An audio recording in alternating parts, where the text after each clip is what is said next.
Mi nombre es Zuli Zavala. Yo soy la profesional encargada en la Biblioteca Luis Ángel Arango del área de ciencia y tecnología. Y muchos se preguntarán, y creo que por aquí estaba viendo en el chat de cada cuánto hacen este tipo de actividades y por qué las hacen, y voy a ser breve con mi introducción. Básicamente estamos desde la biblioteca muy comprometidos con los temas ambientales y de ser seres humanos que de alguna manera contribuyan a hacer un ejercicio de paz con la naturaleza.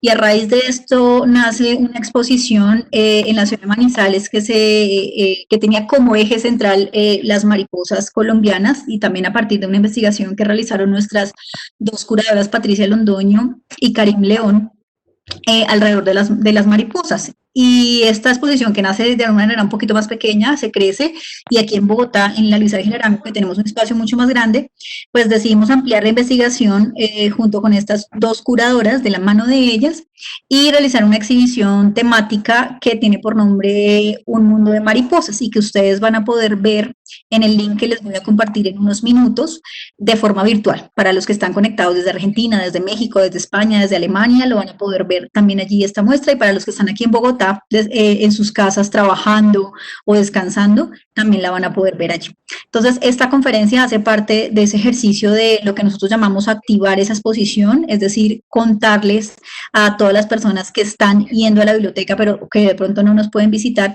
que esta muestra está allí, que nosotros tenemos un interés particular por divulgar las colecciones bibliográficas y documentales que la red de bibliotecas del Banco de la República, a la institución a la que pertenece, pues la Biblioteca Luis Ángel Arango, pues tiene ahí para consulta de investigadores, para consulta de padres, para consulta de los chicos, que son colecciones muy valiosas y que quizás me atrevo yo a pensar que por primera vez se hace una exhibición muy grande con temas un poco lejanos a lo que tradicionalmente hace la Biblioteca Luis Ángel Arango, que son temas de literatura y un poco historia y arte, y esta vez le dimos un poquito más cabida a los temas de las ciencias naturales y las ciencias sociales, que son un poco los ejes centrales de esta exposición.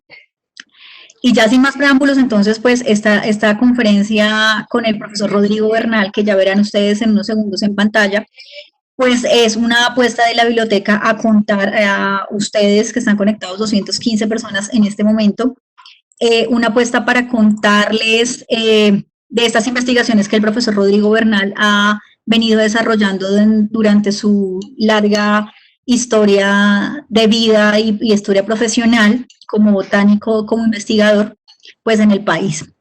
Yo estoy segura que él no necesita gran presentación, porque muchos de ustedes están aquí gracias a la invitación que él les hizo particularmente, pero sí les quiero de verdad pues agradecer a todos. Sabemos que hay personas, hay biólogos, muchos biólogos nos escribieron acá, personas que están haciendo su doctorado, doctorados ya, personas que hacen investigación en Colombia y en el extranjero también sobre la biodiversidad colombiana. Y pues esta es una apuesta grande, darles como hacerles como una invitación a todos los que son investigadores y que están conectados en este momento a que consulten también varias de las colecciones que la Biblioteca Luis Ángel Arango tiene en temas de biodiversidad. Ya les enviaré por correo electrónico y también en este chat algunos links donde pueden consultar varias de esas colecciones o algunas muestras de esas colecciones en nuestra biblioteca virtual, y seguimos nosotros trabajando para poder poner muchas más cosas en digital para que las puedan consultar desde cualquier lugar. Gracias, Zuli. Muy buenas tardes a todos. Mucho gusto tener por aquí a tantos amigos conocidos y a tantas otras personas que no conozco, pero que están interesadas en este tema hasta ahora relativamente poco común, de las polillas de las mariposas nocturnas. Las mariposas nocturnas parece que es un grupo bastante desafortunado, porque esta conferencia estaba programada para el 21 de noviembre en el auditorio de la Luis Ángel, pero tuvo que ser cancelado por la insurrección social que hubo por esos días y no había acceso a la biblioteca. Entonces lo estábamos programando para estos días en Bogotá nuevamente, pero tampoco se pudo por lo del coronavirus, de manera que pensamos que era mejor no programarlo una tercera vez, porque cualquier cosa podía pasar. Entonces mejor decidimos hacerlo de manera virtual.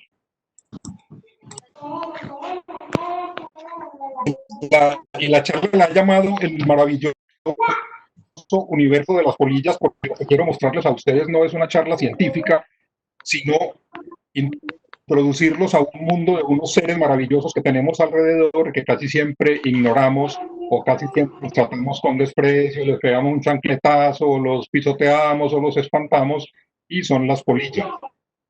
El título original de la charla era El maravilloso universo de las polillas, pero le hice una pequeña edición, Polillas en tiempos de coronavirus, por la circunstancia que les mencioné. Les hablé de las polillas que revolotean en grandes cantidades alrededor de nuestras luces, sobre todo en zonas rurales y semiurbanas, y cómo la gente tiene de ellas una idea molesta, y de la más famosa de todas las polillas o mariposas nocturnas, que es la que en algunas partes llaman la chapola negra, que está asociada a una gran cantidad de agüeros, pero si uno la mira en detalle ni siquiera es negra, tiene una cantidad de colores pardos, amarillentos, azules, que la hacen completamente distinto a lo que uno ve a primera vista cuando la mira de lejos.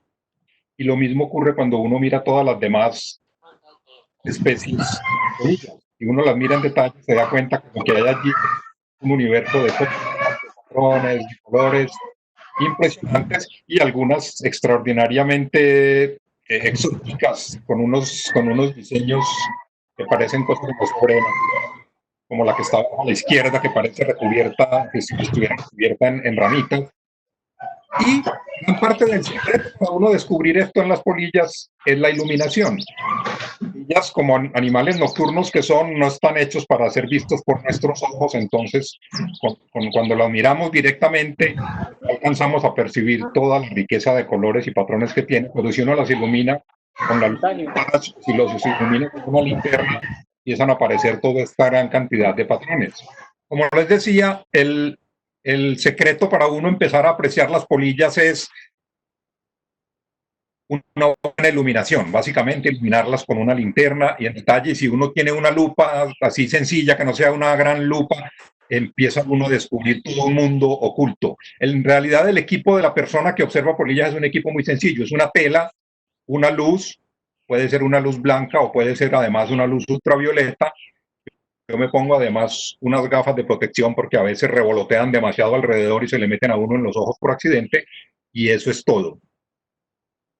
Yo, después de que empecé con la pasión por las polillas hace unos 15 años, unos pocos años, hice en la reserva natural en la que vivo un pequeño círculo de 2 metros cuadrados que yo lo llamo mi teatro de polillas, con una luz blanca en el centro, donde acostumbro mostrarle a los visitantes las polillas que van llegando en la noche, y me he quedado fascinado con el impacto que esto tiene sobre la gente. La mayoría de la gente se sorprenden al ver que eso que veían como unas criaturas de cafés insignificantes son todo ese universo de colores y de formas, y se sorprenden ellos mismos cuando los ve uno fotografiándolas.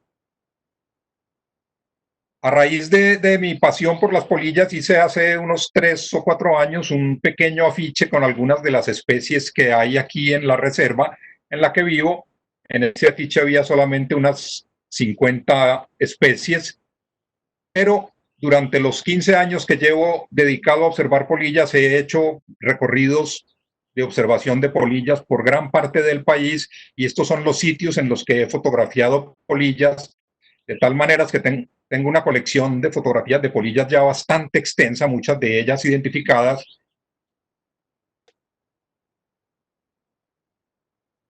Les muestro algunas de ellas para que ustedes vean la variedad casi infinita de diseños que hay.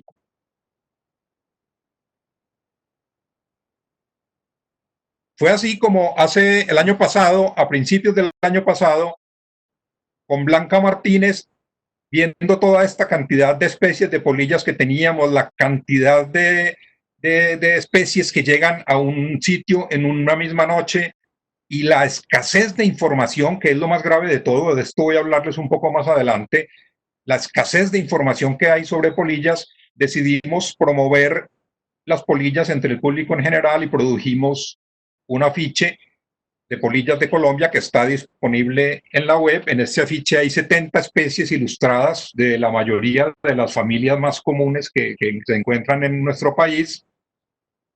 Y este afiche fue exhibido en la exposición de la que les habló Zuli al principio, en la Biblioteca Luis Ángel Arango, y a raíz de eso fue que surgió la idea de tener esta charla. Pero entonces empecemos por hablar qué son las polillas. Desde ahí la cosa no es muy clara para la mayoría de la gente, porque el término polilla, inclusive hoy en día en el diccionario de la Real Academia de la Lengua Española, el término polilla solamente designa a unas pequeñas especies como la que está a la izquierda en la imagen, que son especies de unos 4 o 5 milímetros que se meten a nuestros roperos y se comen los tejidos de lana o de algodón, pero esas son solamente unas poquísimas especies. Para las otras 175.000 especies de mariposas nocturnas que hay en el mundo, no hay en español realmente un término para designarlas, porque según la academia, polillas solamente son las que se comen la ropa y se comen ropa una docena de especies y las otras 174.988 no se comen la ropa y no tienen un nombre.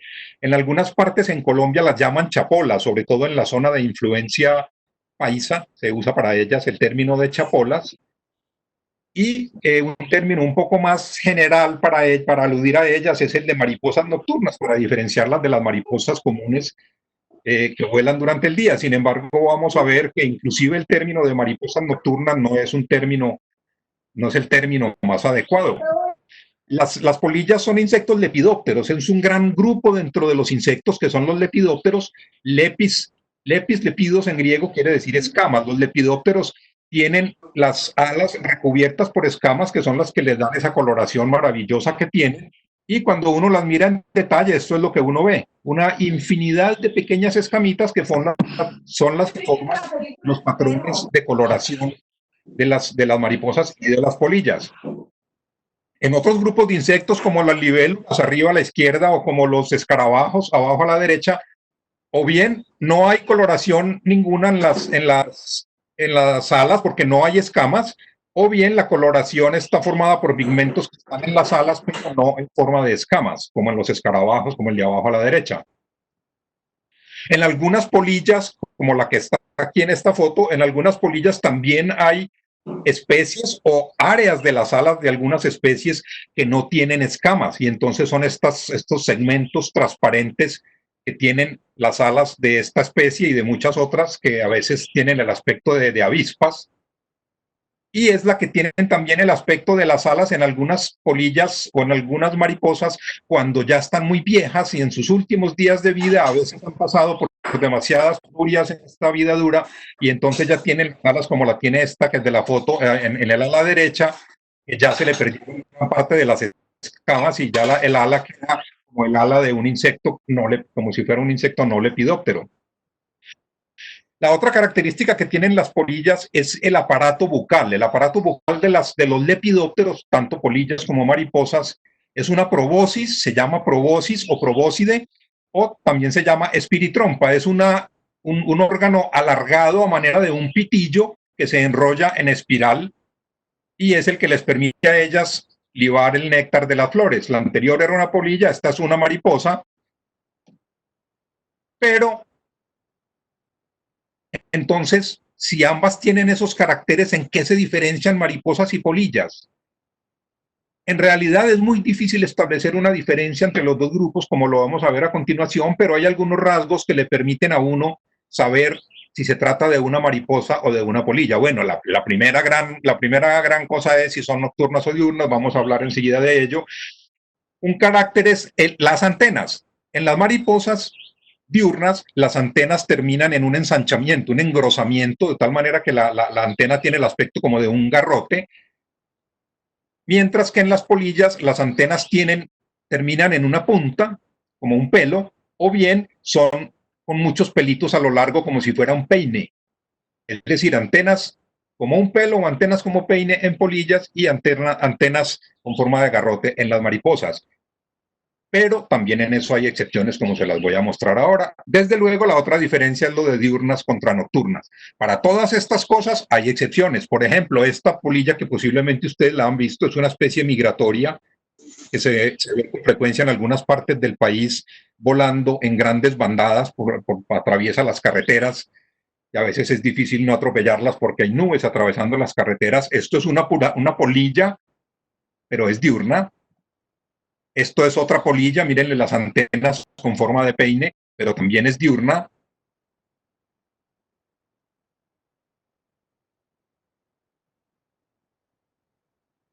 Por su parte, esta tiene antenas como si fueran de mariposa, pero también es otra polilla, una excepción a la norma de las antenas. Entonces, ni lo de diurna es totalmente generalizado, ni lo de forma de las antenas es totalmente generalizado.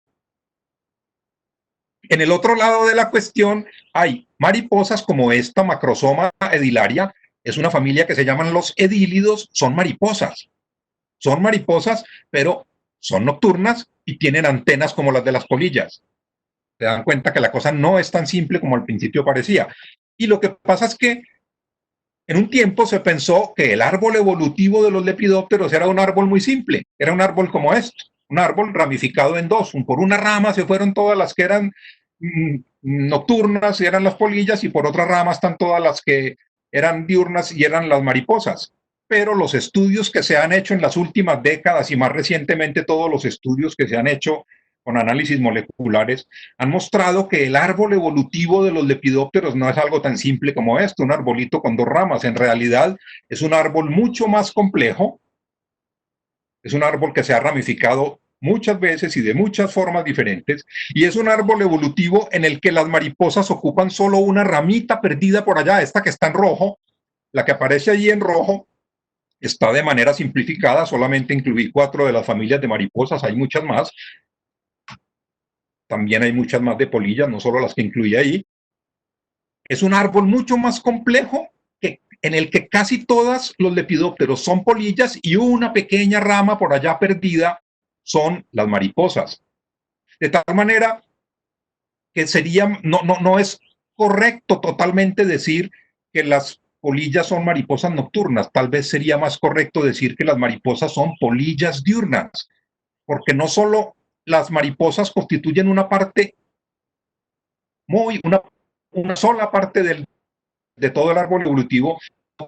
Esa rama del árbol evolutivo tiene un porcentaje muy bajo de las especies. Solamente el 11% de los lepidópteros son mariposas, el otro 89% son polillas. De manera, pues, que las mariposas son polillas diurnas.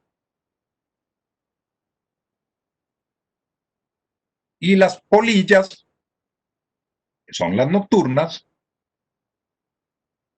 tienen, por su vida nocturna, tienen, a diferencia de sus parientas diurnas, tienen una cantidad de enemigos mayores. Son mucho más cantidad de especies. Ustedes las ven en este sitio, en esta imagen.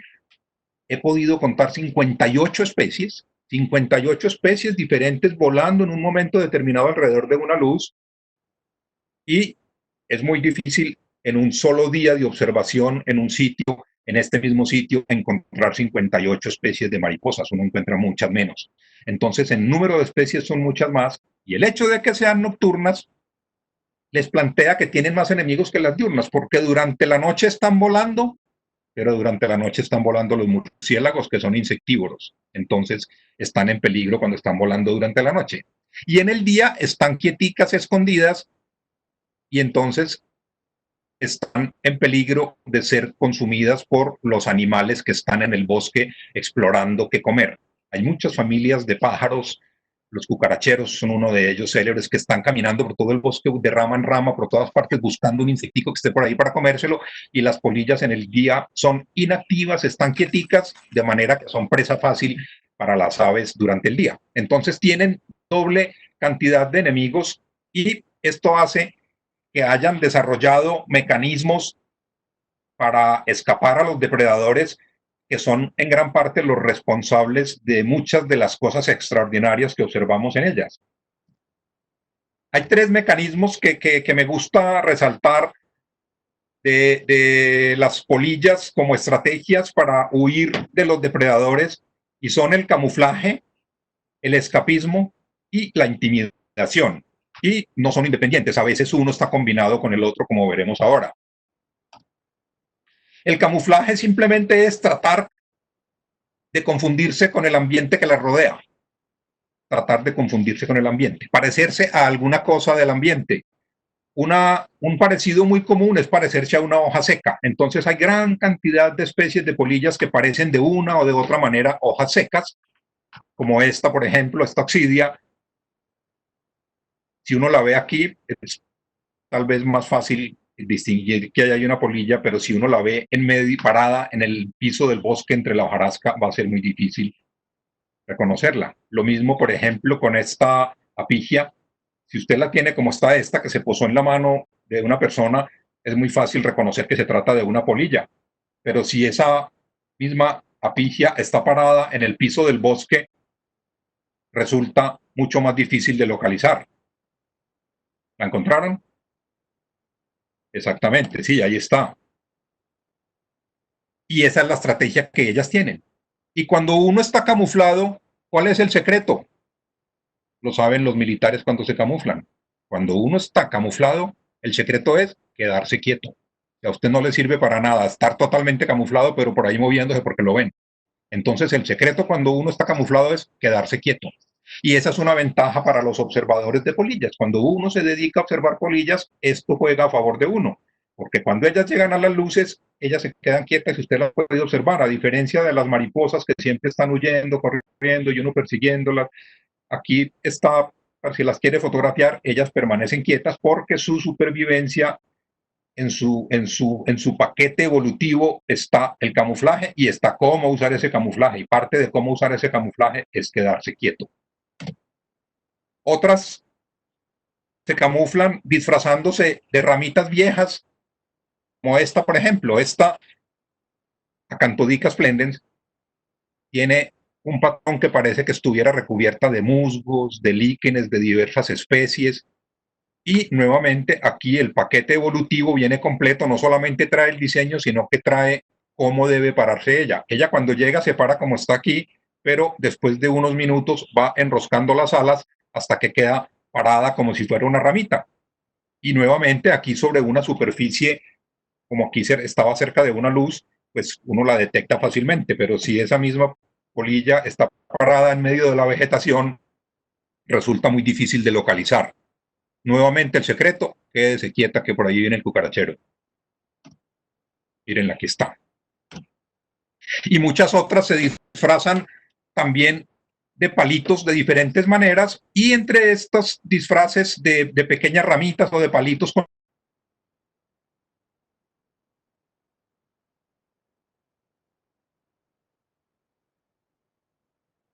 animal.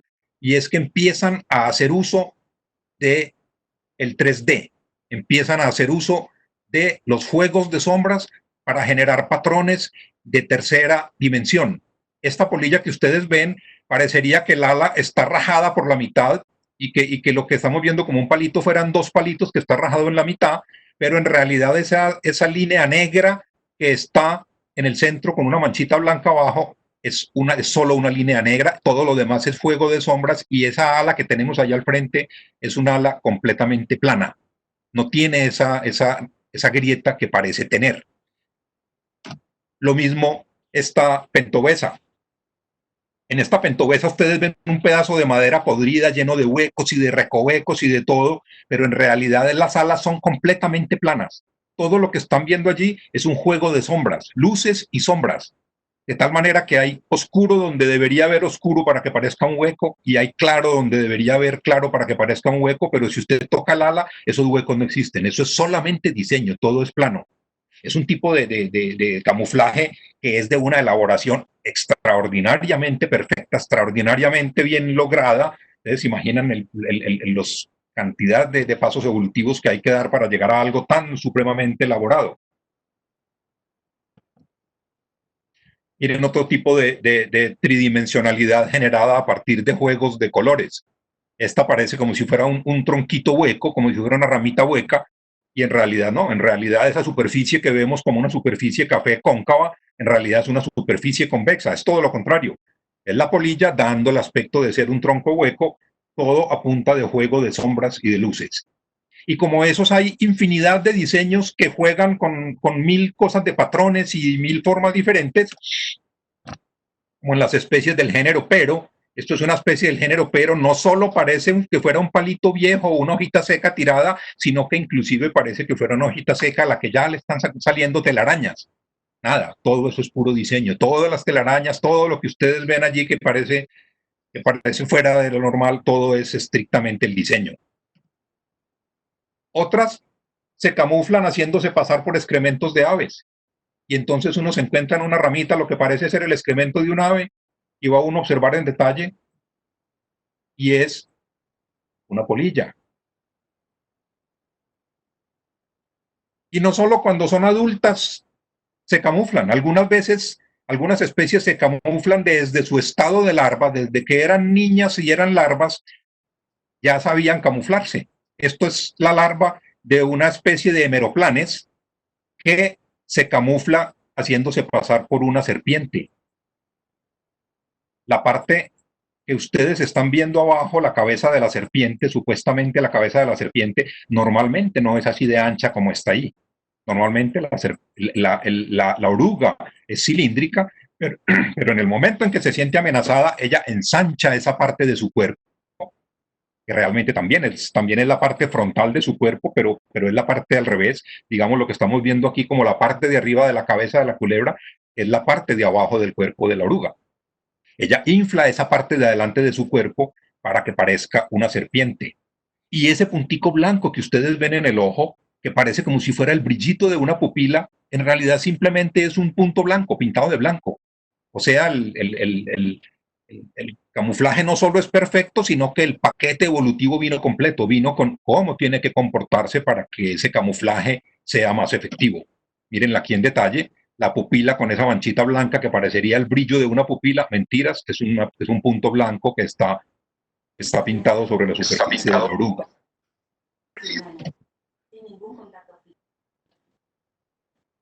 En otras especies, el camuflaje se logra tratando de romper el patrón. Tratando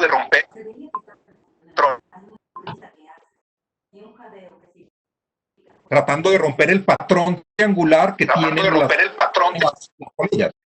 Y estoy teniendo retorno, no sé por qué. Empecé a tener retorno.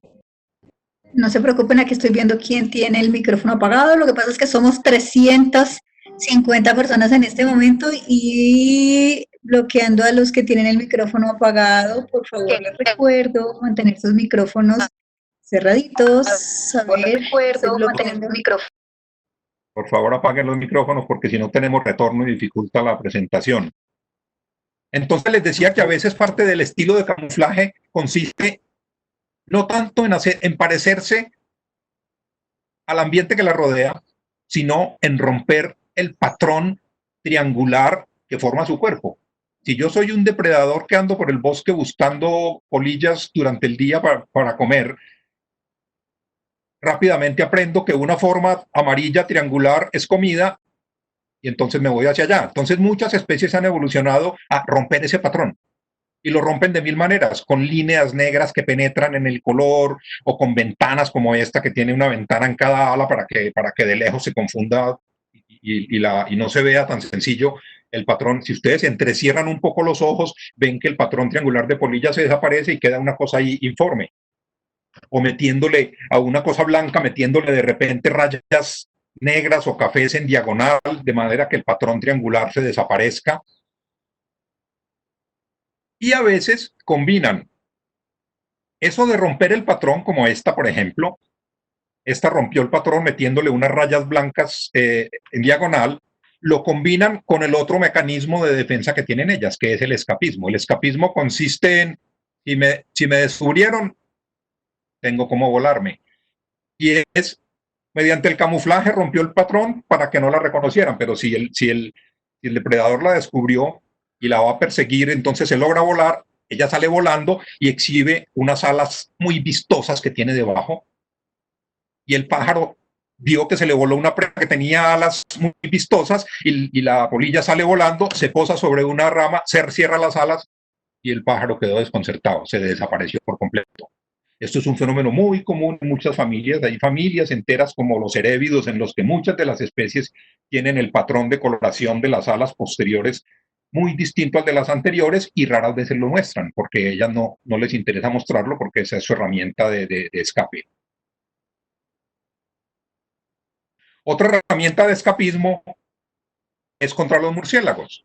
Como ustedes saben que los murciélagos cazan por ecolocación, ellos se mandan un sonido, un ultrasonido, y ese rebota en el órgano, en el cuerpo que sea y regresa al murciélago. Entonces ellas lo que han hecho para evadir eso es que muchas, y es muy común entre las polillas, tienen las escamas en tercera dimensión, escamas tridimensionales. Esas escamas tridimensionales lo que sirven es como un mecanismo para desviar las ondas de sonido que provienen del murciélago y que lleguen distorsionadas y el murciélago no pueda localizarlo. Nuevamente, una estrategia de escapismo. Claro, la cosa no es tan sencillo porque entonces ningún murciélago comería polillas y la verdad es que si los comen, todo esto, al igual que en la guerra entre plantas e insectos, aquí también es toda una carrera armamentista y entonces las polillas desarrollan unos mecanismos y los murciélagos desarrollan otros y finalmente terminan comiendo, pero el mecanismo funciona en gran medida y muchas escapan a la depredación por este tipo de escamas tridimensionales.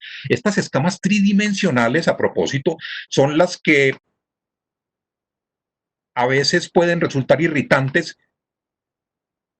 si, por ejemplo, a uno le cae en el jugo o en el café, le cae una polilla y por error se toma el café, puede sentir que se atraganta porque esas escamas le molestan en la garganta. Esas escamas en muchas partes de nuestras zonas rurales en Colombia existe la leyenda de que si a usted le cae el polvo de una polilla, como dicen ellos, del polvo de las alas de una polilla, en realidad son las escamas, lo pueden dejar ciego. Y esa creencia se origina en que son escamas tridimensionales, no lo van a dejar ciego, pero son bastante irritantes en cualquier mucosa o en cualquier zona delicada del cuerpo en la que caigan. Y la tercera estrategia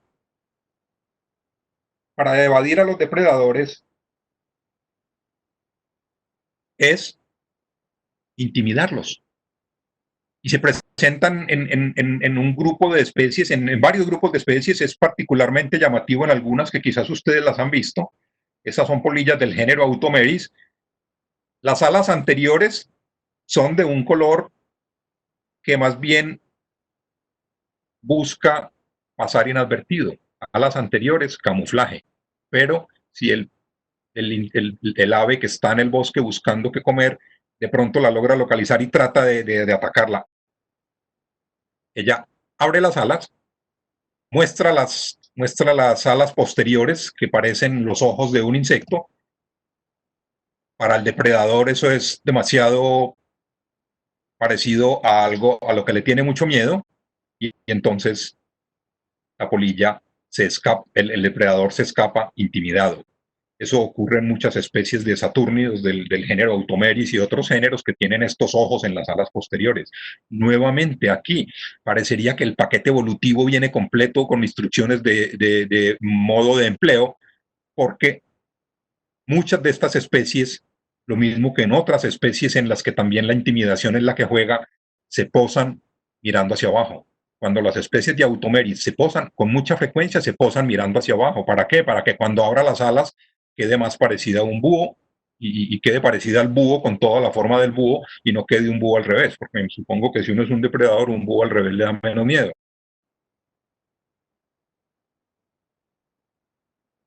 En otras polillas, los diseños son más difíciles de entender. Yo me pongo a mirar a veces diseños como el de esta polilla que tenemos acá y uno se queda preguntándose a qué está jugando, qué está buscando, con qué se quiere camuflar, qué pretende, de qué se trata este diseño. Es muy difícil, hay muchas como esas en las que uno mira el diseño y uno dice, esto no parece camuflado con nada, esto parece como una travesura de la evolución. Miren ustedes, cuando uno ve el centro del cuerpo de esta polilla y el diseño que forma con las alas, lo único que he logrado que se me parezca es a este cuadro de Deborah Arango, que se llama El Niño Muerto. Quizás se trata de una polilla que evolucionó para vivir dentro de los museos de arte donde haya obras de Deborah Arango, no lo sé. Pero lo más interesante es que voy a devolverme, lo más interesante es que los bordes de ese supuesto cajoncito donde está la figurita del centro, esas líneas blancas que dan esa sensación de profundidad que hacen ver algo allá adentro, esas líneas blancas son solo líneas blancas con el juego de sombras adecuado para que den la sensación de profundidad. Cuando la polilla abre las alas, como aquí las abrió, el efecto ya se pierde, ya no es tan notoria la profundidad. Y voy a mostrarles ahora algunas especies lentamente, unas 20 especies, para que ustedes disfruten un poco lo que es la diversidad de las polillas.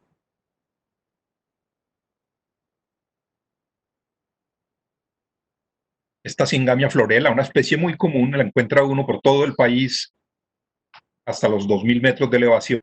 Está desde Estados Unidos hasta Argentina, es diminuta, es como de unos 2 centímetros. Posiblemente es una de las que le caen a usted por ahí en el café y usted echa una maldición. La próxima vez mejor se acercan a mirarla y se darán cuenta que en realidad es algo muy bello. Miren este pequeño dálmata.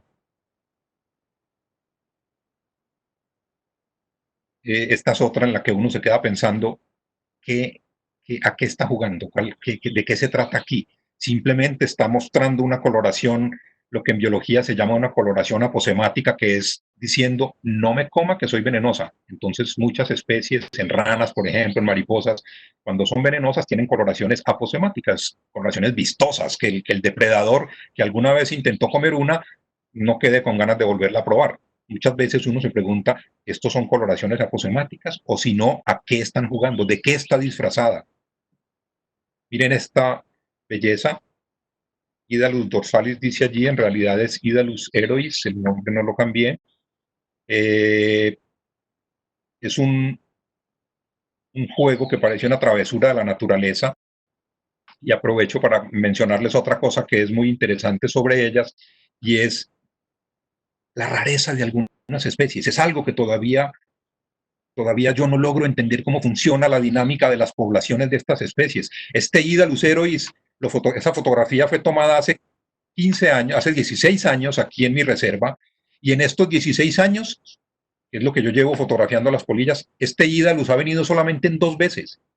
Y uno sabe cuando viene porque es inolvidable. El día que viene uno no olvida la llegada de un Idalus.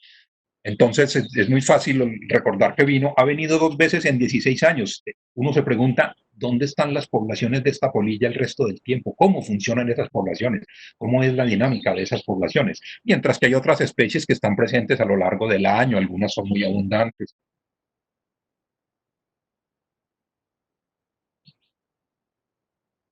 Miren qué belleza esta Sinflevia fulminans.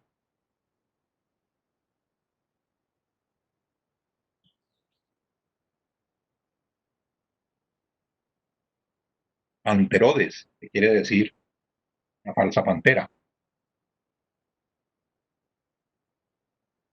Esta cinclora pertenece a un grupo de polillitas que se llaman las esmeraldas.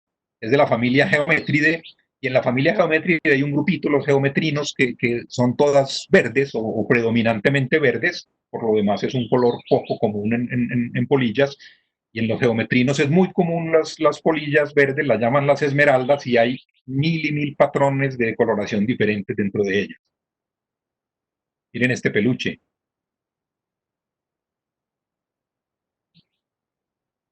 Miren esta travesura también. Todo lo que ustedes ven allí que parece que tuviera un montón de palitos pegados, en realidad todo eso es diseño. Todo está dibujado. Todo está dibujado. Y está dibujado de tal manera y con tal perfección que se continúa con los pelitos que sí tiene efectivamente, que salen hacia arriba, pero la parte de las alas no tiene nada. La parte de las alas solamente tiene el diseño.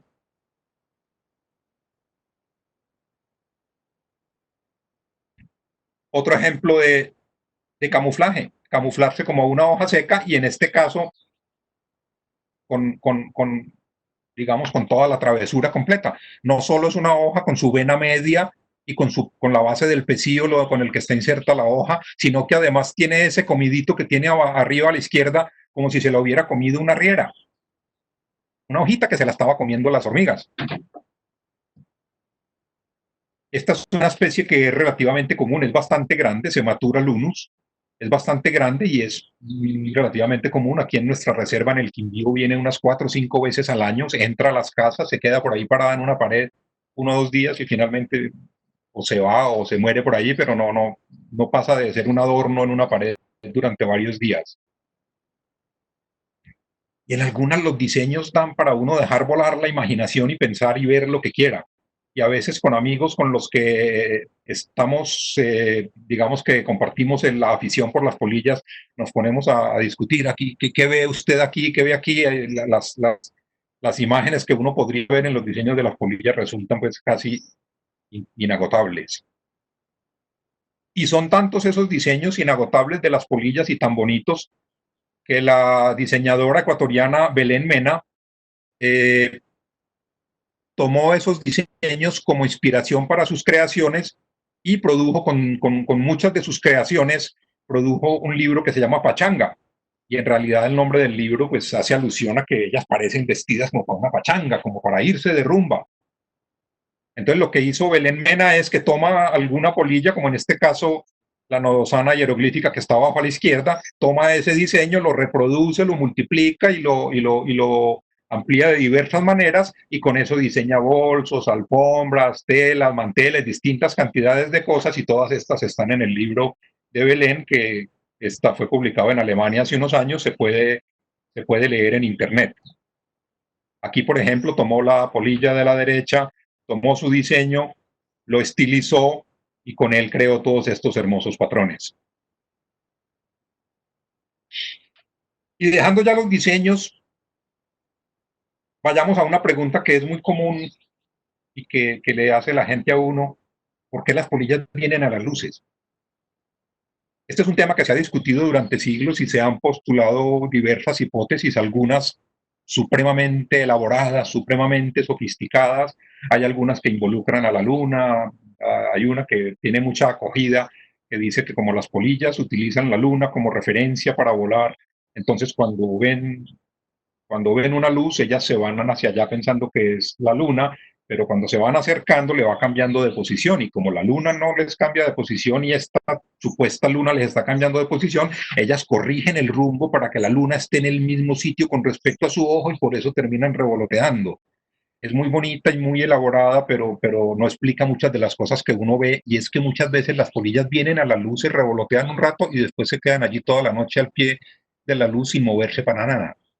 Entonces, no quedaría muy claro por qué ellas les gusta la luz. Hay otra que tiene que ver también con el modo como la luz de ellas impacta la zona receptora dentro del ojo y nuevamente ellas giran para que esa zona receptora sea siempre la misma. Y hay varias hipótesis. La verdad es que la respuesta tal vez más clara para esta pregunta al día de hoy es no sabemos. ¿Por qué vienen las polillas a las luces? No estamos seguros todavía. Pero el que vengan a las luces para nosotros es una ventaja muy grande, porque nos permite observarlas con detalle. Y como vimos que ellas, por su costumbre de quedarse quietas para aprovechar el camuflaje, no se mueven durante horas, se quedan quietas, entonces es un grupo maravilloso para uno disfrutar, porque todo lo que uno tiene que hacer es donde uno va, lleva su luz, por ejemplo, aquí es una zona en la que no había electricidad, yo cargo una batería de moto, pongo la batería de moto, pongo una luz ultravioleta y en otra tela pongo una luz blanca, se va uno a comer o a charlar un rato y viene 1 o 2 horas después y encuentra esas telas llenas de especies de polillas para darse uno el gusto de observarlas, de fotografiarlas. Miren ustedes, esto es lo que uno se encuentra, una diversidad tremenda que cuando uno la mira así de manera superficial no parece muy atractiva, pero cuando las empieza a mirar en detalle es una cosa absolutamente sorprendente. De tal manera que además de los puntos rojos que les había mostrado inicialmente de los lugares en los que yo he fotografiado polillas durante los últimos 15 años, también tengo ahora cantidades de imágenes de polillas que muchas personas me han estado enviando de todo el país, son los puntos verdes, de todos esos sitios, la gente casi no pasa una semana sin que yo reciba 4 o 5 fotos de personas, de polillas que me envían personas, algunas veces personas a quienes no conocía, otras veces amigos, de tal manera que ahora tenemos una buena cobertura, pues por supuesto que es muy insuficiente todavía, pero ya hay una cobertura de gran parte del país. Y la observación de polillas ha ido ganando cada vez mayor público en el mundo.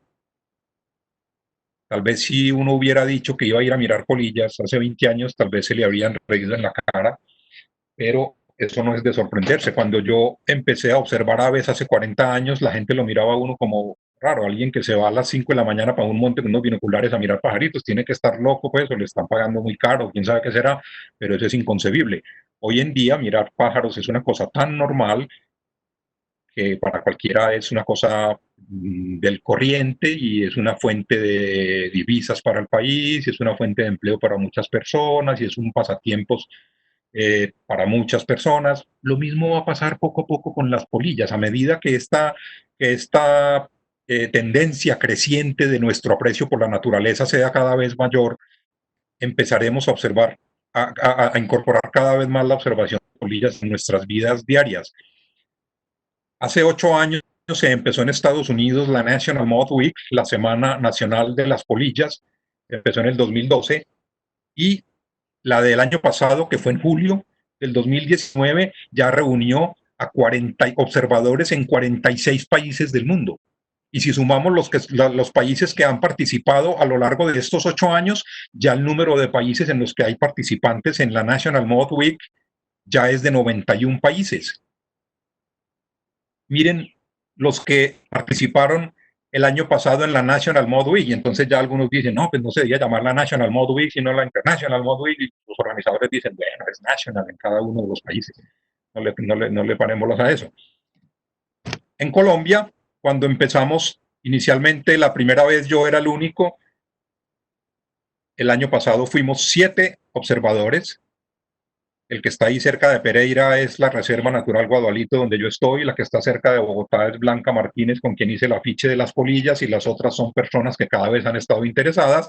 Las estrellas verdes corresponden a eventos públicos, un colegio, una agrupación, lo que sea, un grupo ecológico. Los otros son eventos privados.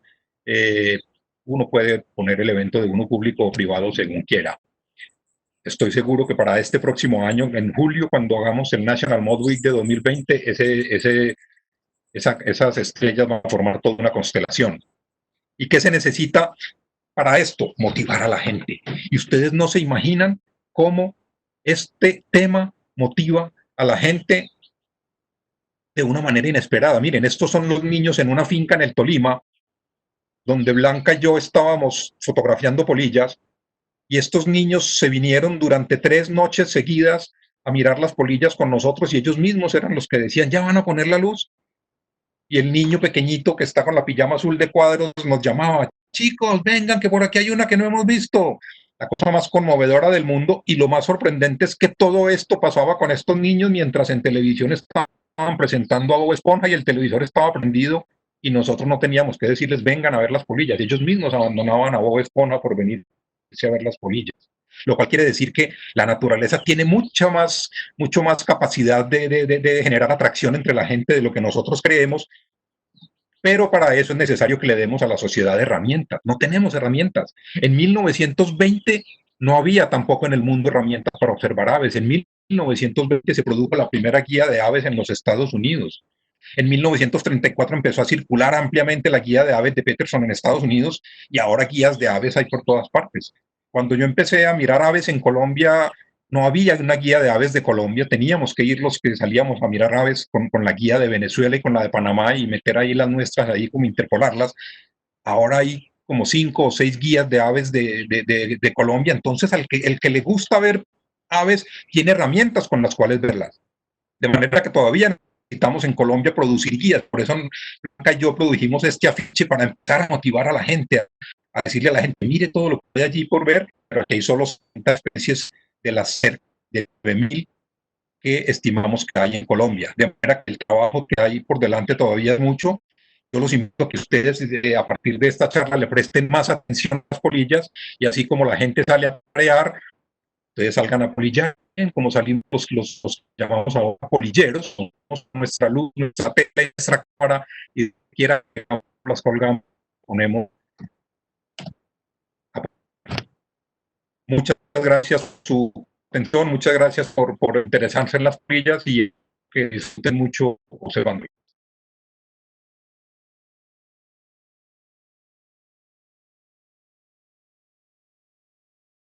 Decíamos que hay varias preguntas muy interesantes, muchas coincidieron, muchas personas coincidieron en que si estábamos grabando, que si lo vamos a pasar después en rediferido, sí, estamos grabando y justamente esa es la idea, que muchas más personas, aparte de los 367 que estamos en este momento conectados, podamos ver la presentación. Alguien me preguntó que si la presentación en PowerPoint podíamos ponerla y dependemos un poco de la autorización que el profe Rodrigo nos dé, pero si es así, sí la podríamos si él nos autoriza, pues disponerla para que la puedan ver y utilizarla quizás como materia de consulta. Profe Rodrigo, su merced ve en este momento ahí el chat. Podemos ir circulando para mirar un poco las preguntas y en algún momento también, como vamos a ir, tenemos tiempo todavía para conversar un buen rato. Vamos a leer algunas de esas y después voy a abrir un poco los micrófonos de algunas de las personas que levanten la mano o que ya tienen aquí puesta como su pregunta. Vamos a primero a repasar las que tenemos allí. Entonces, mi profe, su merced me dirá en el momento en el que su merced quiera comenzar un poquito. Aquí estoy buscándolas, todavía estoy en los chats operativos, se oye mucho ruido. Ya le digo desde cuál. ¿En dónde dijo el señor Rodrigo que se puede encontrar el afiche? El afiche lo pueden encontrar en el siguiente link, pero ese link tuve un problema técnico hoy en la tarde cuando lo estaba revisando, tengo que hacerle un ajuste, pero lo van a encontrar allí. Voy a compartirles para que copien el link.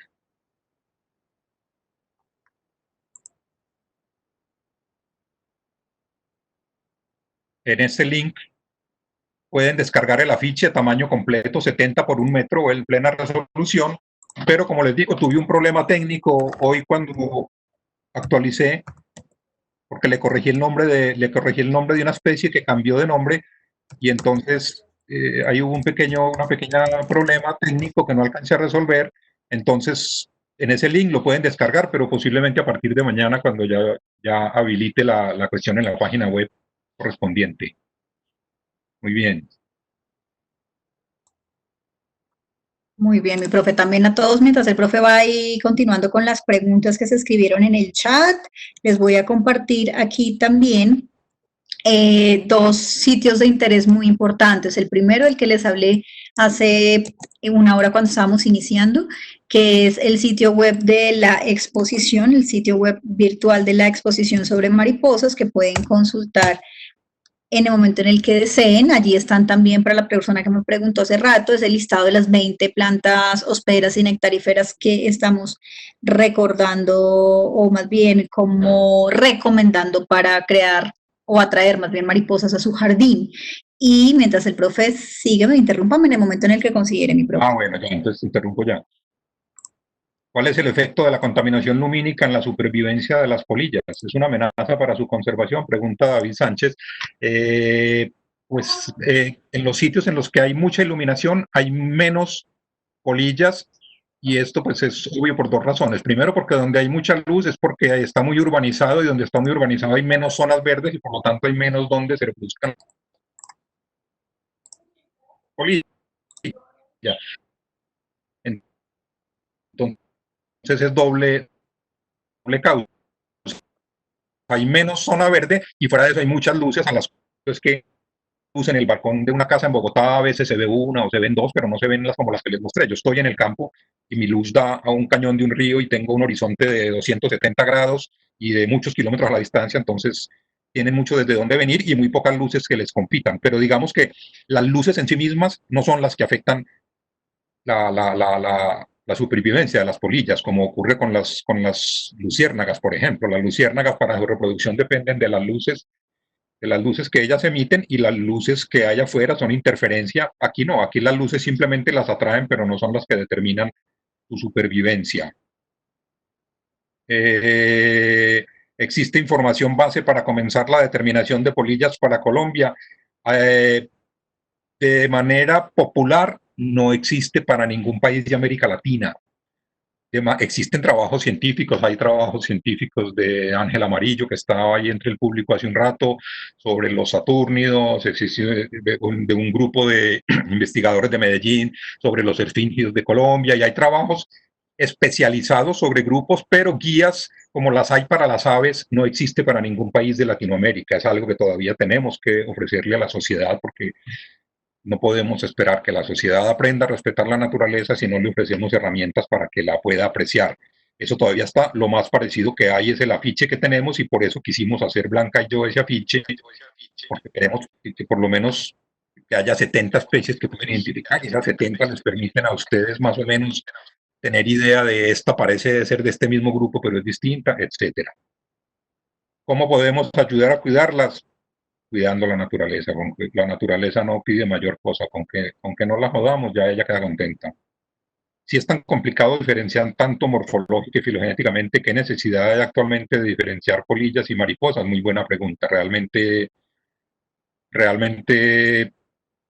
podría no haberla. Podría no haberla. Es un grupo los lepidópteros y una rama la llamamos mariposas y y todas las demás, el resto del árbol son polillas. No hay ninguna necesidad, pero la realidad es que en nuestra vida cotidiana hay unas que vuelan de día y tienen unos patrones de vuelo diferentes y unos diseños, y hay otras que son más comunes en la noche. Entonces, en la vida práctica sí resultan, y en la mayoría de los casos, descontando las excepciones, sí resultan grupos separables. Entonces creo que sigue siendo conveniente, aún con sus múltiples excepciones, mantener esa diferencia.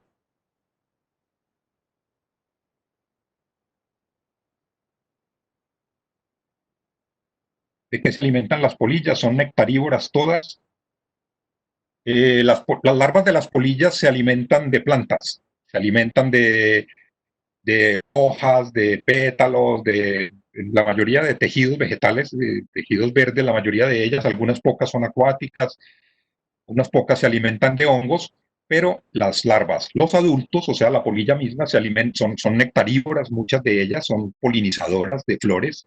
Muchas de estas flores que ustedes ven que huelen en la noche, que lo llaman jazmín de noche y nombres parecidos, que son flores blancas, tubulares, con un olor muy dulce, muy penetrante, esas son flores para polillas, son flores que están especializadas para polillas, emiten su aroma y producen su néctar en la noche que están volando las polillas.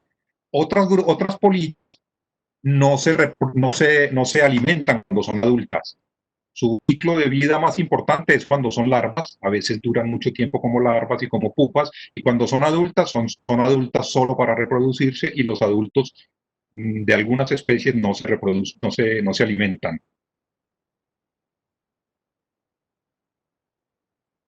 ¿Qué función tienen esas especies de vacuolas transparentes en las alas? Es posible que en la mayoría de los casos esas zonas transparentes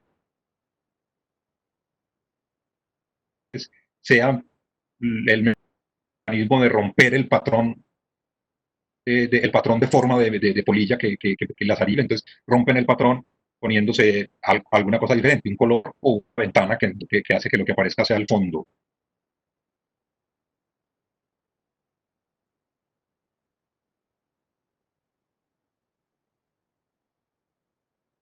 Es demasiado. Pues,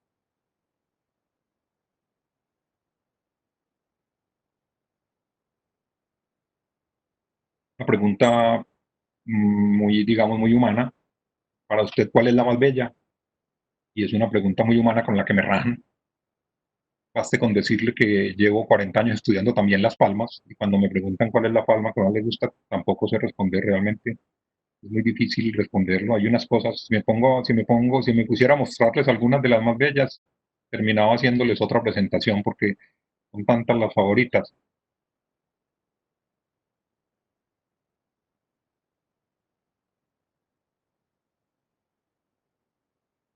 Ya aquí David Rivera, de la Reserva Natural Victoria en Melgar, ya nos anuncia que va a hacer su propio teatro de polillas y que me estará enviando fotos. Un saludo, David. Gusto en tenerte por acá con nosotros, un antiguo alumno de finales del Cretáceo.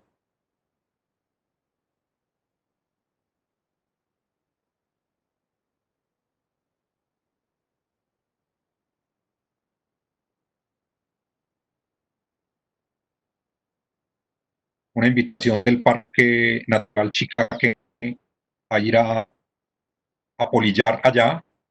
Muchas gracias, Pedro Antonio. Por allá estaría en algún momento polillando. Tenemos Blanca y yo planes de hacer polilladas en muchas áreas que están por cubrir, de manera que por allá estamos polillando en Chico, en un sitio en el que ya he estado un par de veces y al cual adoro. De manera que por allá iremos a polillar en algún momento, Pedro. Muchas gracias.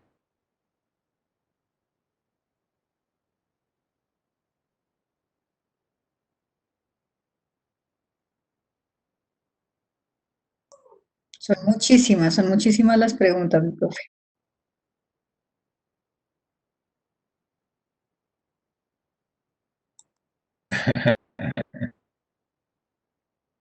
Una pregunta, bueno, esto viene privadamente, pero, pero lo voy a leer públicamente. ¿Cómo tan prestigioso botánico ingresó a tan maravilloso universo de las polillas?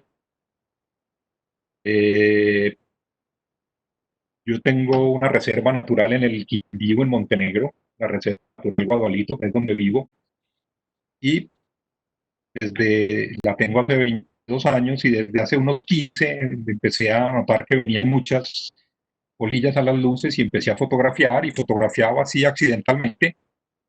Y alguna vez estuve en la reserva Río Manso, en Ana María Jaramillo, en el Magdalena, y Ana María me mostró muchas de sus fotos de polillas y lo peligrosa y lo obsesiva y lo viciosa que era Ana María, sus fotos de polillas. También decidí volverme vicioso yo y obsesivo como soy, vine convirtiendo eso en una pasión a la que le dedico ahora gran parte de mi tiempo. Muchas gracias, Ana María. Sé que estás ahí entre el público. Muchas gracias a ti por haberme vuelto polillero juicioso. Entonces, me permito leerte también algunas otras que me parecieron aquí súper interesantes. Esta Vale, que sí, seguramente para varios niños que hay allí conectados, por ejemplo, dice esta de Ingrid Poveda, dice, la presencia de polillas son indicadores de buen estado de conservación de un ecosistema. yo creo que el número de especies de polillas, no tanto la presencia, sino la diversidad de especies de polillas en una zona es indicadora del nivel del ecosistema, porque cada especie de polilla en el estado de oruga tiene sus plantas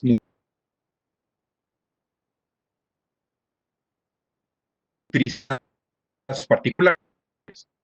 Esta especie se alimenta de aquellas plantas, esta se alimenta de aquellas otras, y entonces en un sitio en el que haya muchas más plantas, pues hay posibilidades de alimentación para una diversidad más grande de polillas. Y yo lo he visto a lo largo de estos 15 años, acá en la Reserva Guadualito, lo he visto como a lo largo de estos 15 años el número de especies, aunque no lo tengo cuantificado, pero de observaciones casuales, el número de especies ha ido aumentando y aumenta día a día, a medida que el bosque, que inicialmente era un potrero, lo abandonamos y se fue convirtiendo en un bosque secundario. A medida que el bosque va estando más maduro, y hay más vegetación alrededor, cada vez llegan más especies.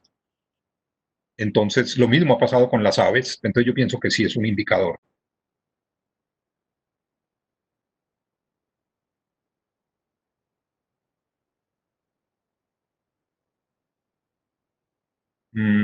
Si ves alguna que se me pase, porque hay Sí, esto, algunas que creo que es mejor contestarlas en privado sobre caracteres para identificar, cosas así, que de pronto se pueden contestar en el chat privado porque podrían ser un poco aburridas para el resto de los participantes.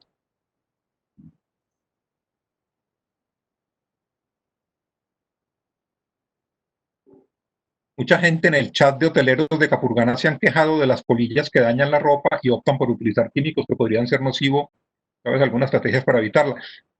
Sí, ahí es el típico caso de los humanos cuando metemos todo en el mismo baúl, cuando metemos todo junto. Las polillas que se comen la ropa es una o dos especies que si usted le pone naftalina a la ropa dentro de los roperos, ya no va a tener problemas con ellas, pero la gente entonces echan veneno y matan a las otras 9.000 especies que hay en Colombia o en el caso de Capurganá, las otras 2.000 o 3.000 especies que haya, no tiene ningún sentido. El problema es dentro de los roperos, es allí donde se pone la naftalina y eso es suficiente. Profe, por aquí veo dos también interesantes y de pronto un poco también generales para todos los que estamos conectados en el momento. Dice Javier Garzón, las polillas están asociadas a grupos taxonómicos particulares de plantas. Y Mónica Torres, que creo que se relaciona un poco, de pronto no se relaciona, pero sí también se puede contestar rápidamente, ¿existe algún catálogo de los nombres comunes de polillas en Colombia? Voy a contestar al revés. La catálogo de los nombres comunes de las polillas en Colombia no conozco que exista, tampoco conozco muchos nombres comunes de las polillas en Colombia. Cualquier contribución que la gente nos pueda hacer en tierra les dicen así o en mi tierra les dicen de esta manera, sería interesante. Yo no conozco sino el nombre de Chapo y polillas ni siquiera que le diga. La polilla es una generalización que estamos haciendo, pero polillas ni siquiera es que la gente diga eso, no, una mariposa, o una mariposa negra, o una mariposa nocturna, o una chapola. Sería muy interesante eso.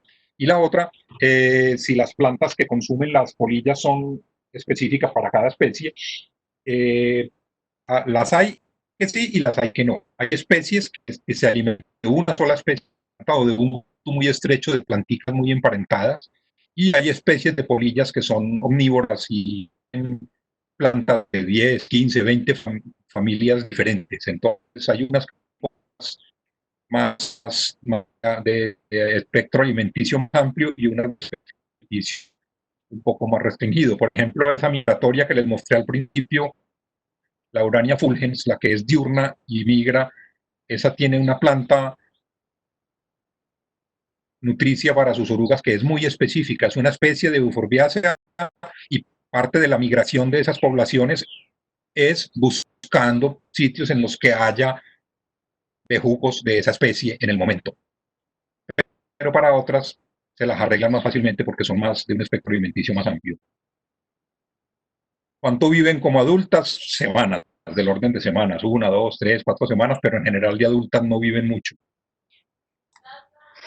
Aquí hay una pregunta que creo que la vi escrita de diferentes maneras, pero que me parece importante que su merced la vuelva a retomar. Dice Paola Andrea, ¿qué nos ofrecen al ambiente?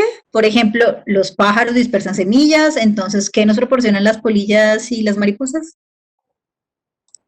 Las polillas son tremendas polinizadoras. Las polillas se alimentan de muchas flores que producen néctar y aroma durante la noche. Hay gran cantidad de especies de floración nocturna y las polillas, las nocturnas, son polinizadores de ellas. También las polillas que son diurnas son polinizadoras de especies diurnas. Y esa pregunta está relacionada con otra que hay: ¿representan algún riesgo para los cultivos agrícolas? Algunas sí.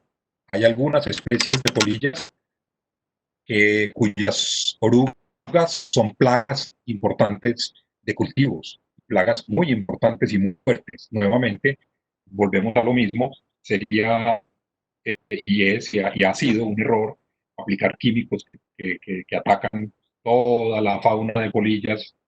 Por ejemplo, aquí en nuestra reserva Guadualito hemos identificado más de 400 especies identificadas, sin contar las que no están identificadas. Calculamos que el número total de polillas que tenemos aquí, entre las que hemos fotografiado, están identificadas y no hemos podido identificar, debe haber unas 800, 900 especies, y nosotros estamos en una zona que está rodeada de cultivos.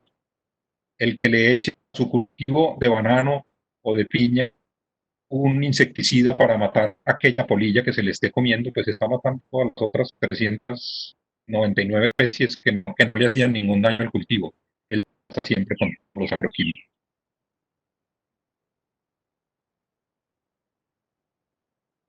¿Cómo puede uno identificar las polillas? Lo que les decía ahora,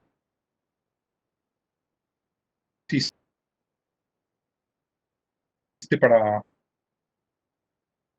no existe para Colombia guías de las polillas. Los que nos metemos un poco en polillas, como recurrimos a cantidad de bases de datos especializadas que hay en Internet. Hay una base de datos que se llama BOLD, Barcode of Life, no recuerdo qué, que es una base de datos en la que están poniendo el código de barras genético de todos los organismos del mundo. Eso está hospedado en una universidad del Canadá, y entonces suben los códigos de genéticos con sus secuencias y suben también imágenes del organismo en cuestión. tienen una muy buena colección de especímenes de polillas, en los que hay especímenes del Museo de Historia Natural de París, de la colección estatal de Múnich, del Museo de Historia Natural de Washington, de diversos museos. Entonces son especímenes de museo que en general están muy bien curados, muy bien examinados, muy bien estudiados por especialistas, muchos de ellos, porque están en grandes museos. Entonces ese BOL es una herramienta útil para identificar, pero desafortunadamente, como no está concebido como una herramienta para la gente del común, es una herramienta muy difícil de utilizar. Identificar una polilla puede ser extremadamente laborioso. Entonces, los que estamos metidos en esto con pasión y de lleno, nos gastamos un día identificando una polilla en esta base de datos y en otras bases de datos, o recurriendo a las descripciones originales de las polillas que están en libros del siglo XIX y del siglo XX, que también se encuentran disponibles en bibliotecas virtuales de Internet. Pero eso es un trabajo que el aficionado común no va a ponerse a hacer porque es demasiado laborioso, demasiado agotador. Lo que el aficionado requiere son guías de campos. Es lo mismo que cuando no existían las guías de aves de Colombia, si un aficionado a las aves se tuviera que ir a identificar aves leyendo el libro de Meyer de Chauncey, que era una descripción de las aves en el que medía la longitud del ala y la longitud del pico y un montón de caracteres técnicos que para un observador de aves en el campo resultan impracticables, además de aburridos. Entonces nos hace falta construir esas herramientas. Colombia está en mora de producir una herramienta como estas para las polillas. Profe, tengo aquí otra pregunta bien interesante y es de Mónica Torres Pachón. Dice, ¿la mayor diversidad de especies de polillas en Colombia en qué rango altitudinal se encuentra? Yo no tengo una respuesta para esa pregunta. No sé si haya estudios suficientemente buenos y exhaustivos que hayan comparado esto, por ejemplo, a lo largo de un gradiente en el Pacífico o a lo largo de un gradiente desde la Amazonia hasta los Andes. No lo sé, pero si nos atenemos a lo que hemos visto de cómo varía la diversidad de organismos en otros grupos, tanto en animales como en plantas, es posible que las elevaciones intermedias de los Andes hacia los 500, 700 metros de elevación, tanto hacia el Pacífico en la cordillera occidental como hacia la Amazonia en la cordillera oriental, tengan la mayor diversidad de todos. ¿Por qué?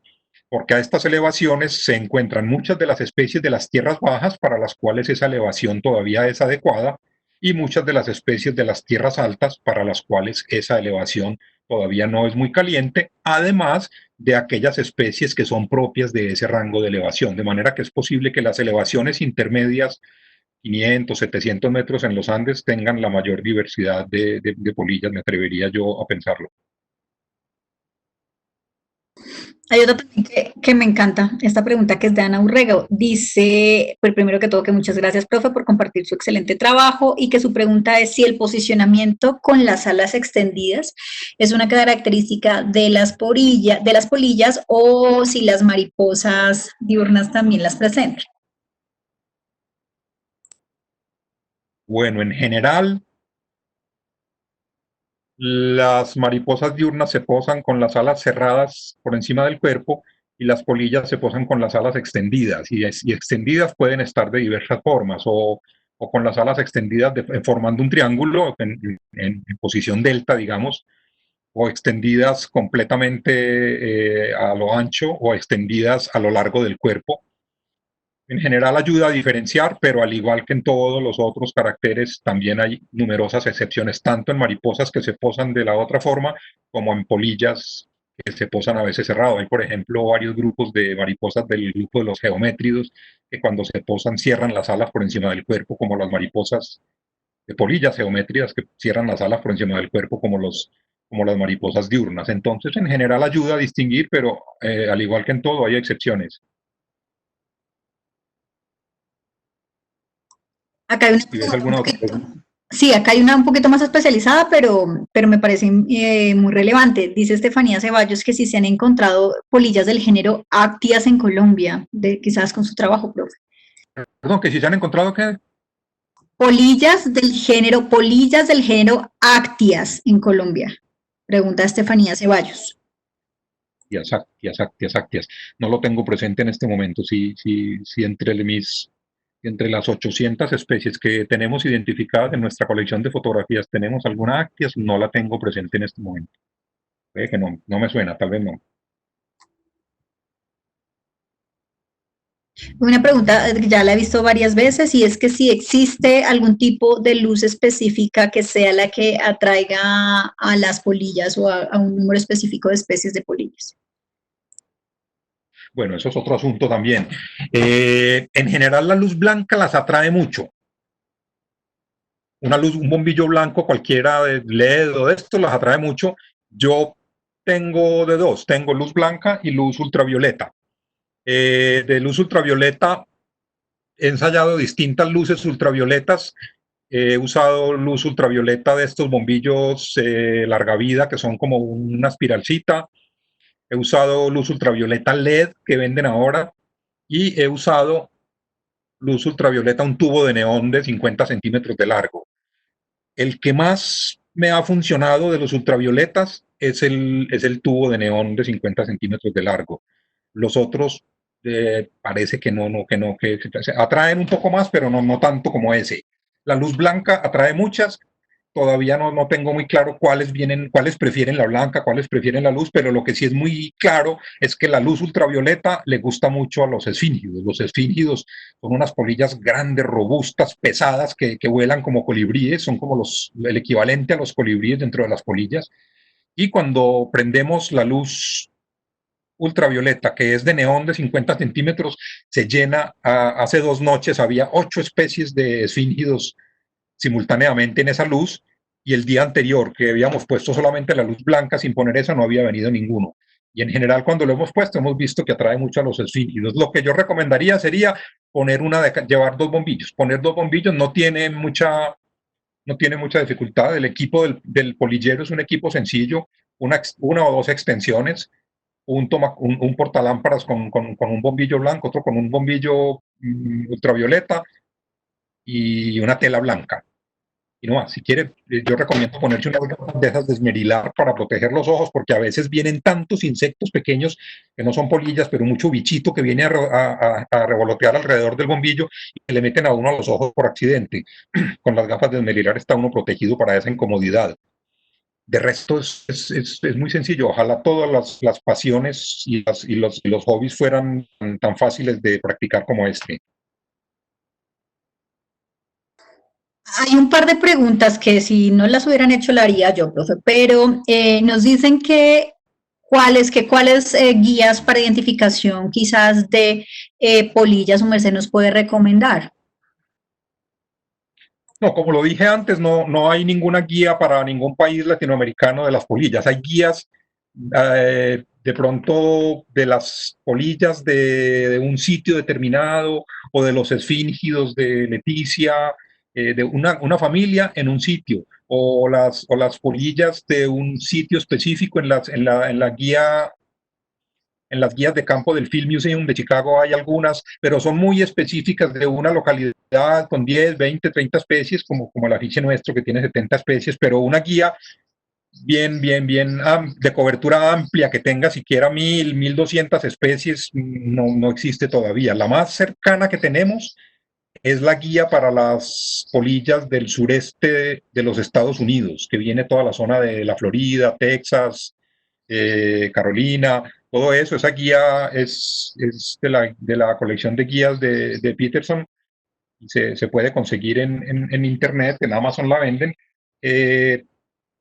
Muchas especies que están ahí también nos llegan a nosotros, y si no llega la misma especie, llega una del mismo género. Entonces, esa guía ayuda muchas veces, por lo menos, a orientarlo a uno, ciertamente a orientarlo a uno hasta la familia, muchas veces a orientarlo hasta el género, y en algunos casos llega uno hasta la especie. Es lo más parecido, lo más cercano que tenemos. Más o menos, yo diría, si usted se quiere entusiasmar a mirar polillas, consiga la que es más o menos, le pasará lo que me pasaba a mí cuando salía a ver aves en los años 80 con la guía de aves de Venezuela y la de Panamá. Bueno, no tengo la de Colombia porque no la han sacado, pero esto es lo más cercano que hay.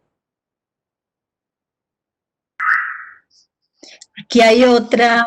Quiero hacerle una aclaración a los asistentes que todavía estén allí, y es pues sobra decirlo, porque ya lo dijimos al principio, pero que yo no soy entomólogo, yo no soy especialista en polillas, yo soy un aficionado en polillas, estoy compartiendo aquí no es la visión de un entomólogo, sino la visión de un aficionado a las polillas, del mismo modo que un pajarero no es necesariamente un ornitólogo, aunque un ornitólogo sí puede ser pajarero, un entomólogo puede ser un polillero, pero yo no soy sino un simple polillero, no soy un especialista, no soy un entomólogo, no soy un especialista en el grupo.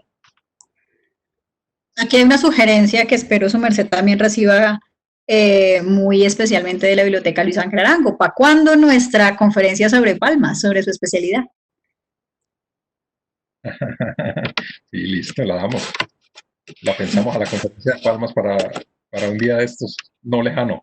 No lejano, exactamente. Aprovechemos la cuarentena para hablar de palmas.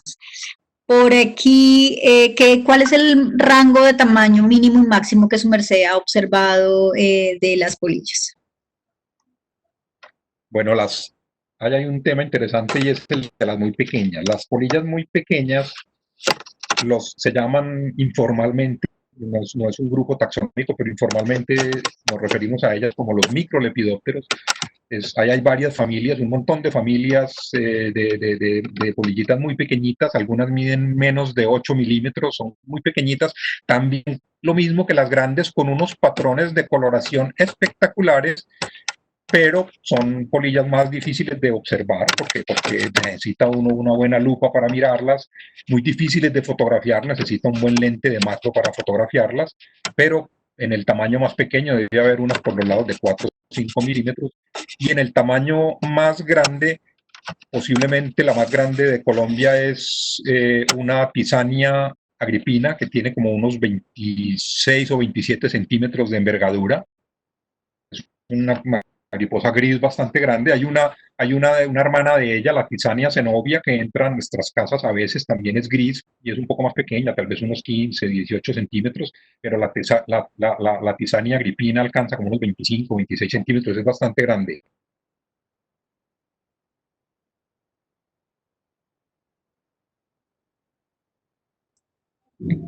Existe comercio de polillas, así como de mariposas, coleccionistas. No lo sé, no lo sé. En este mundo hay de todo, no sería raro que también lo haya.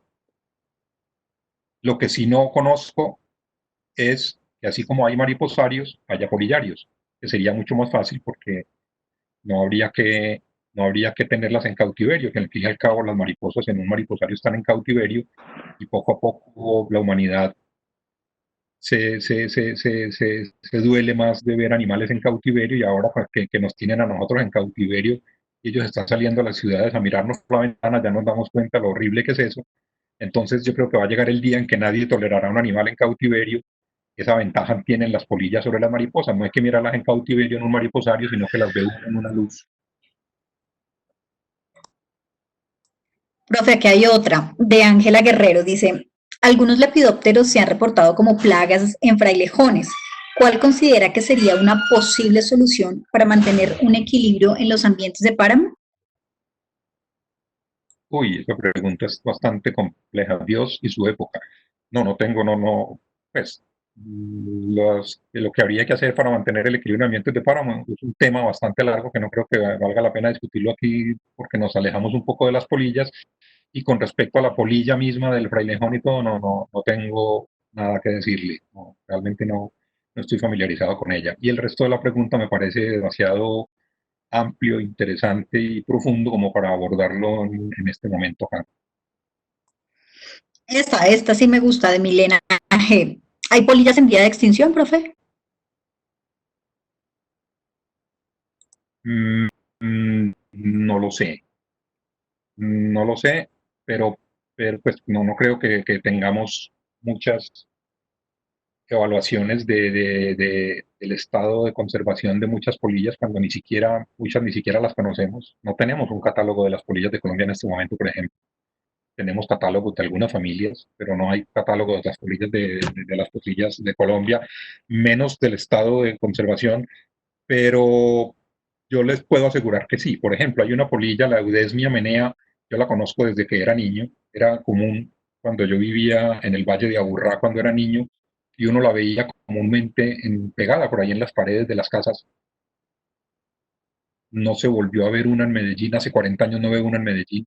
Es escasísima. Aquí en nuestra reserva natural viene por ahí cada 5 o 6 años vienen una o dos, no más. Sin duda es una polilla cuyas poblaciones se han disminuido severamente, pero estamos muy lejos todavía de tener una buena información sobre ese aspecto.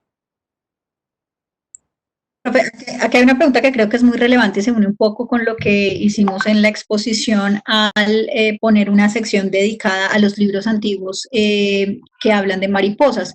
Y la pregunta dice que ¿desde hace cuánto tiempo su merced conoce que se estudien las polillas en Colombia? Bueno, hay colecciones de polillas de Colombia del siglo XIX. Hay muchas colecciones de mediados del siglo XIX, hay muchas colecciones hechas por un francés que se llamaba Doñan,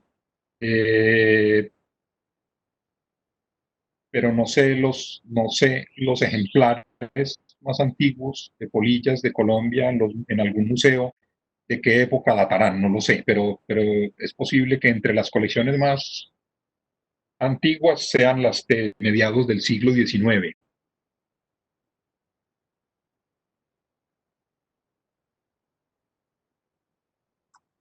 Aquí hay una pregunta interesante. ¿Hay algunas especies de polillas venenosas?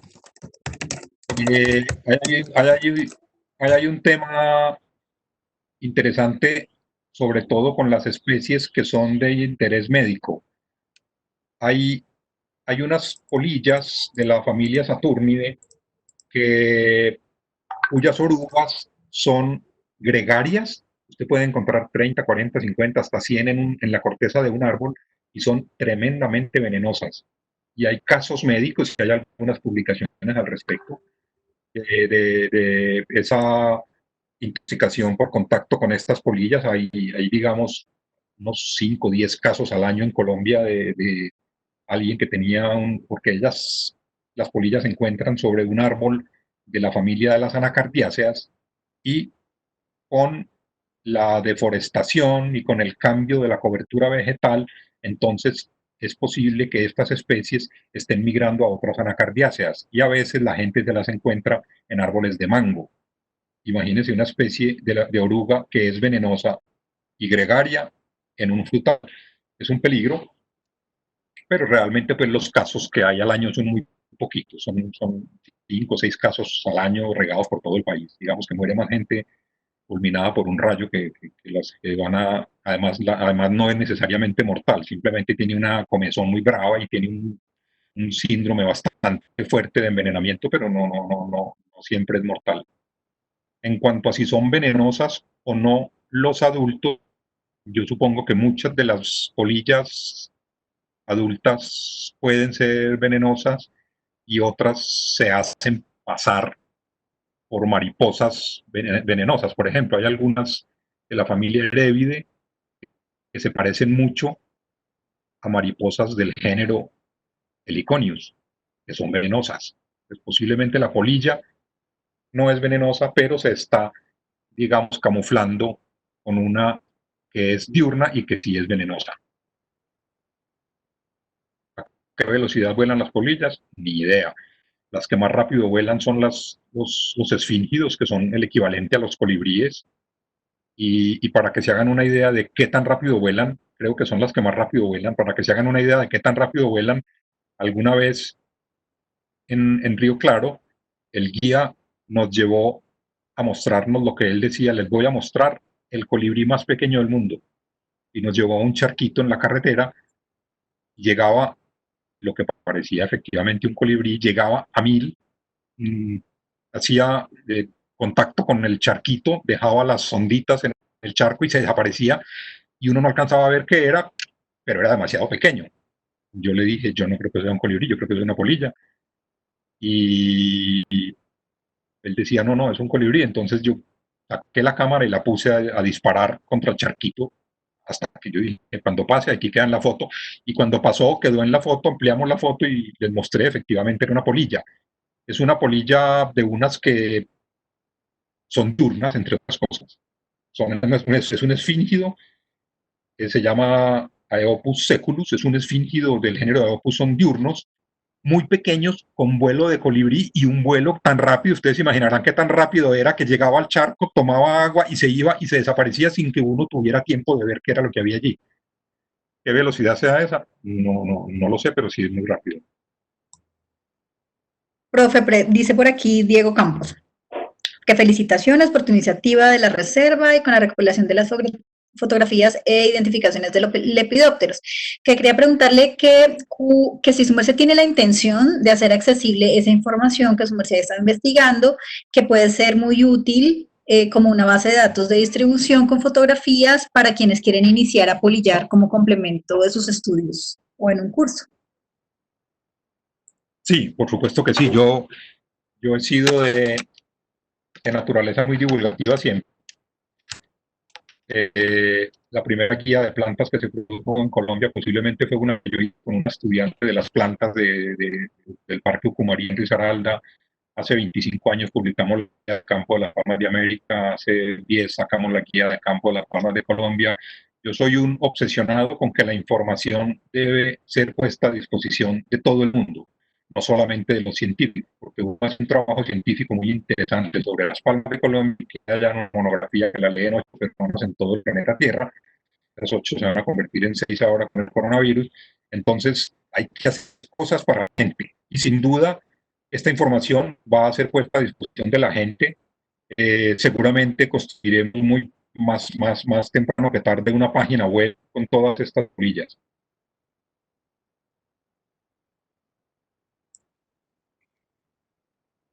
Aquí preguntan, profe, ¿qué especie recomendaría para poder cultivar en escuelas con chicos de bachillerato o para aficionados de plantas hospederas comunes que podrían ayudar para esto en Bogotá? Lo mejor es, lo mejor que uno puede hacer es irse a una zona que tenga vegetación, hacia los cerros,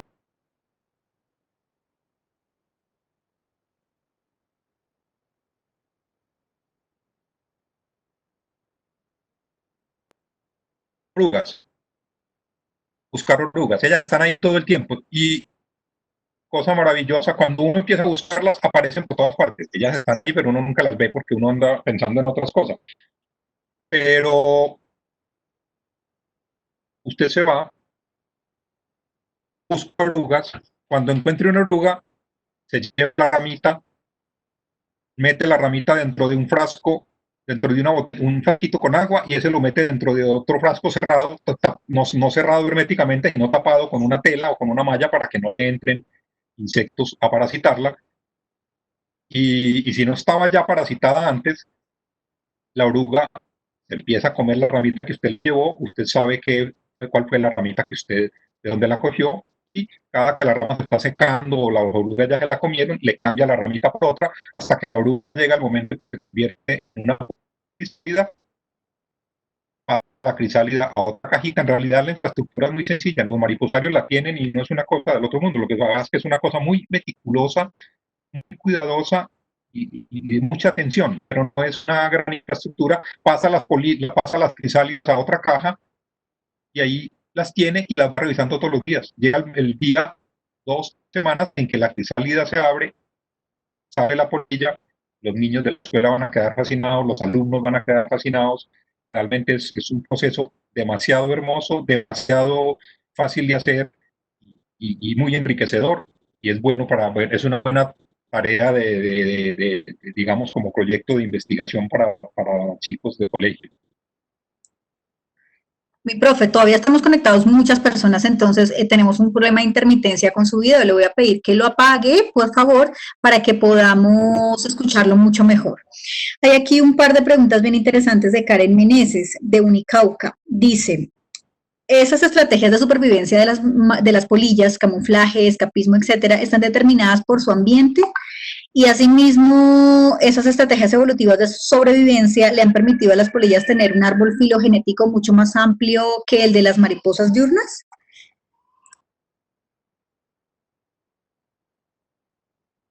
No sabría responderle ninguna de las dos preguntas. Yo supongo que que la enorme diversidad de las polillas, hay 9 veces más especies de polillas que de mariposas, tiene mucho que ver con la enorme, digamos, plasticidad que tienen en sus diseños y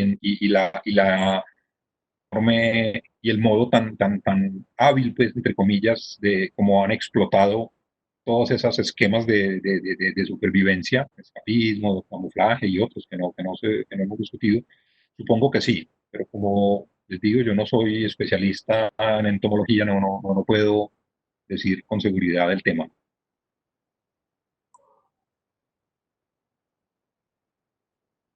Acá hay una pregunta que es interesante, quizás el profe de pronto pueda ayudar acá, Jonathan Lesmes, que gracias por el espacio, que su pregunta va centrada a las especies de polillas chupasangre que corresponden o se supone que corresponden al género Calyptra, y lo que quiere saber es que si hay información de esas especies en Colombia o qué tan real es esto, porque se supone que fueron encontradas en Rusia y son los machos quienes son hematófagos. No conozco ninguna especie de polilla que sea hematófaga entre nosotros.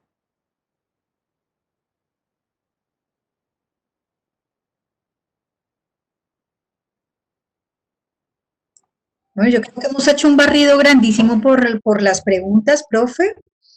En general, estamos justo en el tiempo para agradecer a todos por su participación. Muchos han preguntado que si la charla la tendremos disponible en algún sitio web. Sí, efectivamente estamos grabando la conversación y vamos a tenerla disponible en el canal de YouTube una vez tengamos una edición, una pequeña edición de la conversación. Pues no, voy a agradecerle al profe Rodrigo de verdad por su participación hoy, muy, muy interesante, muchísimas personas conectadas el día de hoy, agradecerles a todos por haber estado en este espacio, por su participación tan activa en el chat de las preguntas. Y pues esta no es la única actividad que tenemos nosotros de forma virtual, no solamente en el área de ciencias, sino también en otras áreas del conocimiento. Nuestros clubes de lectura están volcados todos a poderse realizar desde esta manera virtual, las actividades de arte, música, todas están funcionando de manera digital, de tal manera que podamos nosotros como Biblioteca Luis Ángel Arango y como Banco de la República también contribuir a que todos estemos mucho más sanos y de alguna manera en casa, previniendo que podamos contagiarnos del coronavirus. Entonces, pues, profe, de verdad, nuevamente muchísimas gracias. Esperamos de verdad, ya no lo prometió, de estar en nuestra charla sobre palmas, un poquito para ya la mandaremos en su momento. Muchas gracias a todos los que asistieron.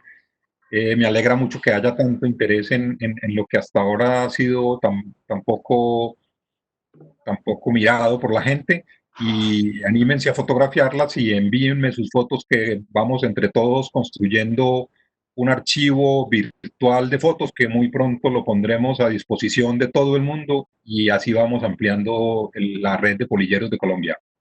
Muchas gracias nuevamente. Una buena tarde.